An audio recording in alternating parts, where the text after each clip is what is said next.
From the studios of the Bakersfield Californian, it's time to open up with real people and real talk about real stuff.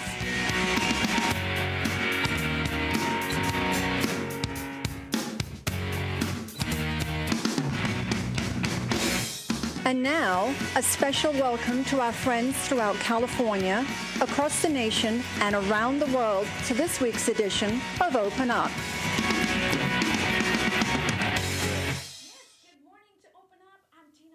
And I'm Don Clark, your favorite pair on the air, working hard at it. Yes, Don, welcome. We've been off for a week or so, huh? Yep. Thanksgiving season and Christmas coming up, and yes, and you may be taking off next week. And, well, actually, Don, there's been some changes and some things, and we'll talk about that later. All right. Don, we have a show today about hope.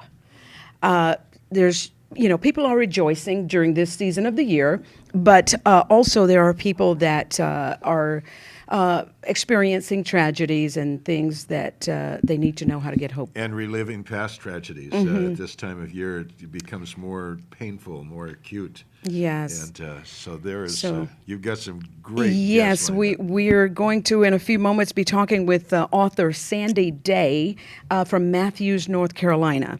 Her book is Morning Will Come, and it just brings hope to the hurting heart from not having, the knowledge or understanding of the stillborn and the all kinds of infertility and things of that nature, the loss of a child. So, Yes. And then later in the show, we have Cheryl Giesbrecht, Oh, yes.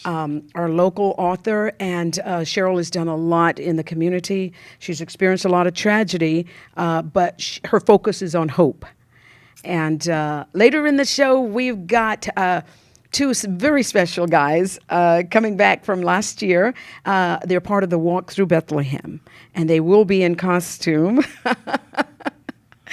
So, Jesus. And a young man that looks so much like what the images we see of Jesus. I mean, remarkable. Yes, Don. So exciting. And every time I take that walk, my husband and others, we literally experience something really wonderful when he's doing his part there.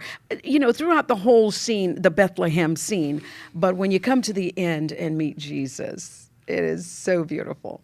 Quite a project for a church to put on and to recreate an entire ancient village. Yes. So that you can really see the life that was lived there and how people interacted together. Yes, Dawn. We have our dear friend Christina Giese with us. She's the owner of Creative Gifts. She'll be talking with us later in the program about the type of gifts for hurting, what you can give to a hurting person. There are a lot of different things. I would think maybe a day at the spa or something, but we'll hear from her and see what she's got. Yeah.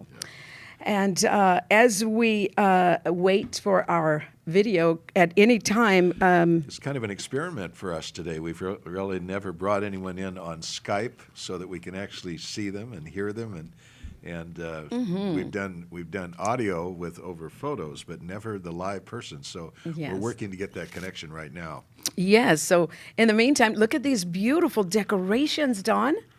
And what are the baskets? I see some giveaway things here. Don, these are giveaways, and Christina Giese, owner of Creative Gifts, she's put these beautiful things together. They in each basket is a book by the author Cheryl Giesbrecht, and we have one book, Morning Will Come, by the author Sandy Day, who we will be talking with in a minute.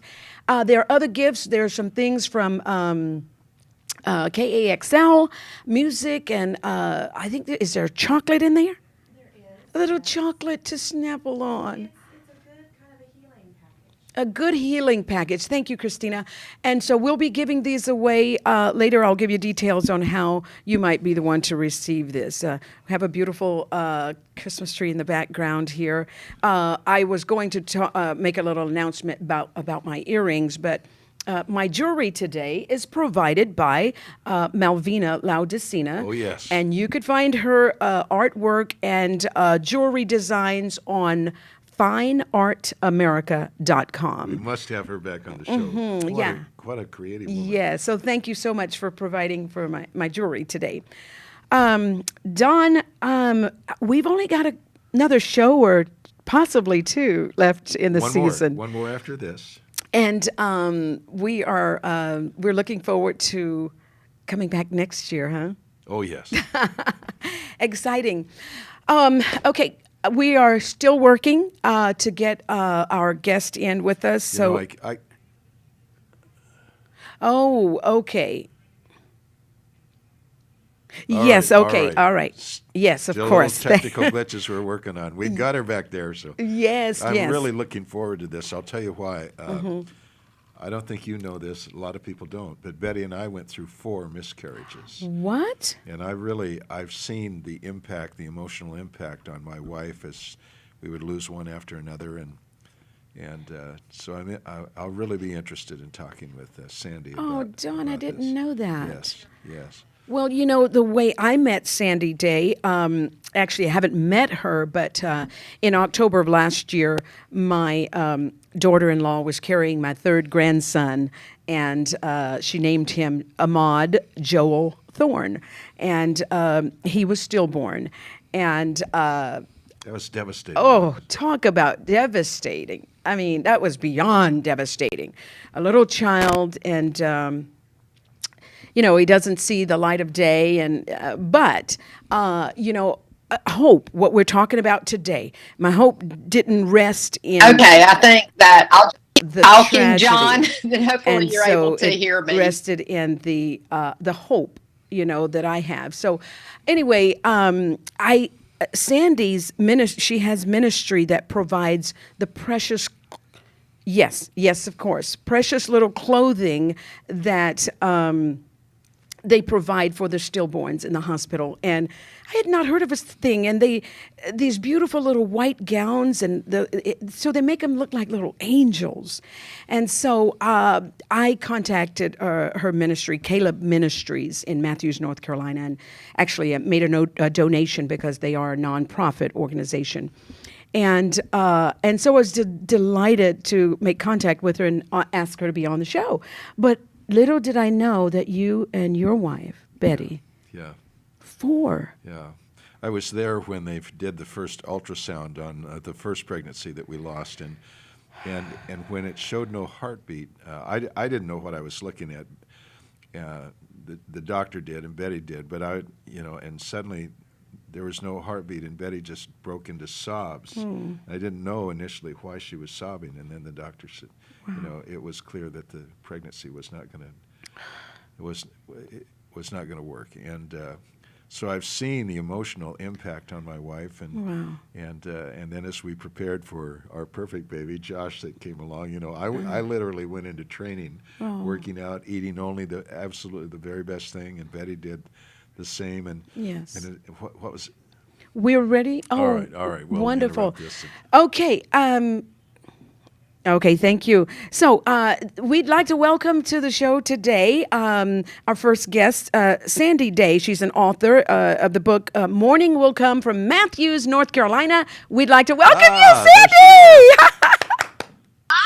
Hi, Sandy. Welcome. Hey, Oh, so how are you all? we're doing well. Really looking forward to this interview. Thank you for your time and your patience. Y'all in the Carolinas, yes, Absolutely. you bet. Sandy, talk Yeah, with. it's beautiful here today. Oh, wonderful. Sandy, talk with us about Morning Will Come. Why did you write this Morning Will book? Come Yes. Why did I write it? Well, Caleb Ministries started in 1990. And a few years after the ministry started, I had a desire to write a collection of stories and how the women had healed, come to terms with their loss. Of course, all of them. It's a spiritual journey. All the ladies in the book, and of course, we had lost our son Caleb in 1988. He was still born at 8 months. So our stories in there. We have 2 end stories. We have some stories that are infertile and have lost one girl who's never conceived. Of course, stillbirth stories. and early infant death. So we have 11 stories of loss and how God brought them through their journey. So that's about Morning Will Come. Don? The loss of a child in either by stillborn or by not being able to carry the baby to term is far more painful than most people realize. Is it not, Sandy?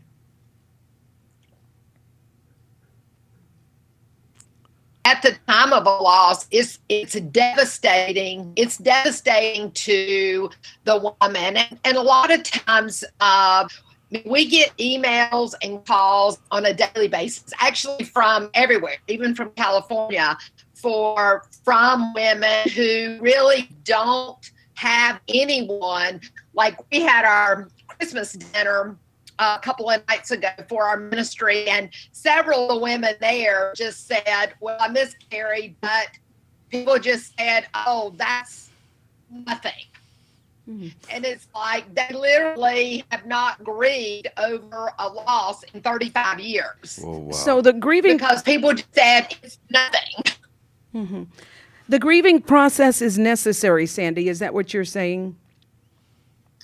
Yeah, grieving is definitely very, very necessary, and not just like pushing it away or pushing it underneath the carpet. But, everybody goes through grief. And of course, in our ministry, we want people to grieve in a biblical way and to know that, the God of all hope is our comfort, and our resources point women to biblical hope and what that is. Sandy, as a man, what can the husband do? What can the man do that is most helpful to a woman going through grief? And what is the pain when the man, the husband, really is unsympathetic to the pain that his wife or woman is going through?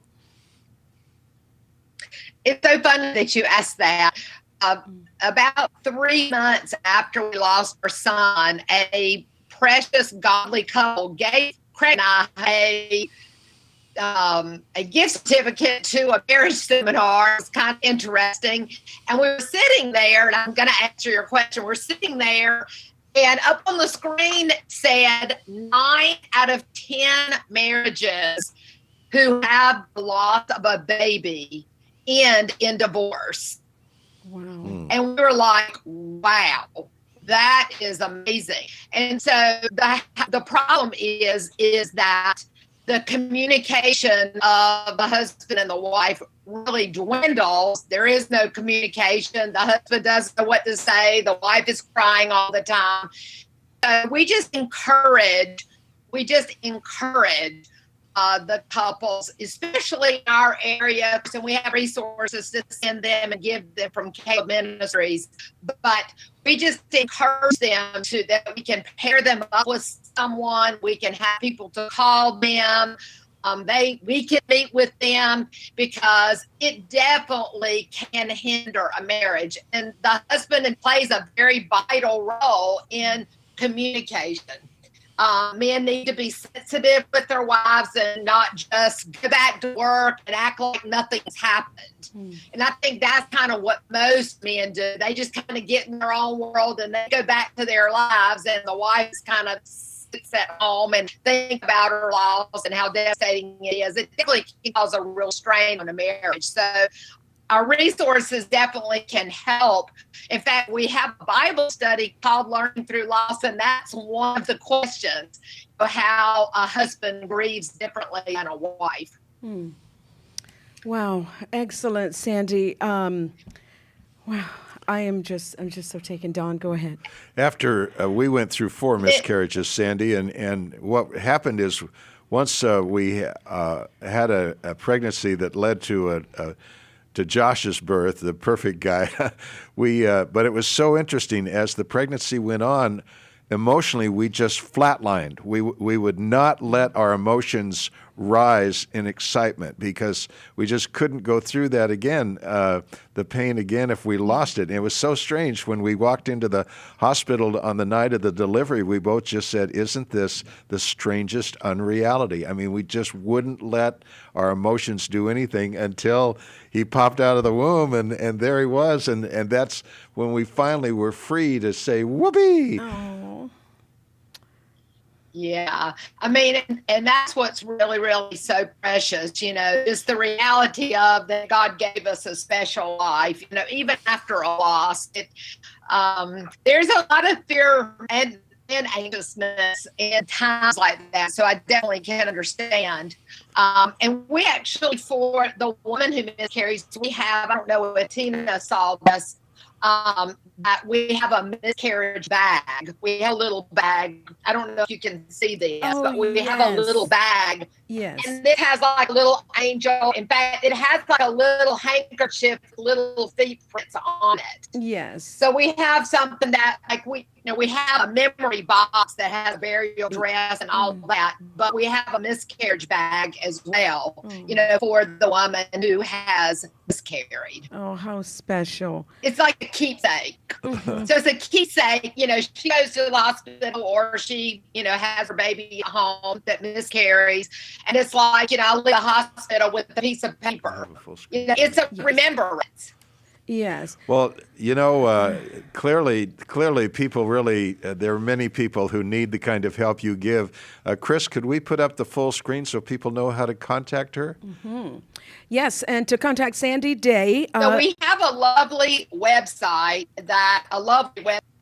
We have it on the screen, Sandy. We have Caleb Ministries, Post Office Box 2282 in Matthews, North Carolina, zip code 28106-2282. Website being www.calebministries.org. And you are open to calls from all over the world. Is that not right? Yeah, absolutely. And you have our phone number, and we're fine Yes. if you want to display that as well. And definitely we want people to, you know, call and we can give them the hope and we can send them information or whatever would be helpful for them to give them hope. Okay. Well, Sandy, you all To back give in them North hope. Carolina have a wonderful holiday, and thank you for the ministry you're giving to so many hurting people. Yes. Thank you.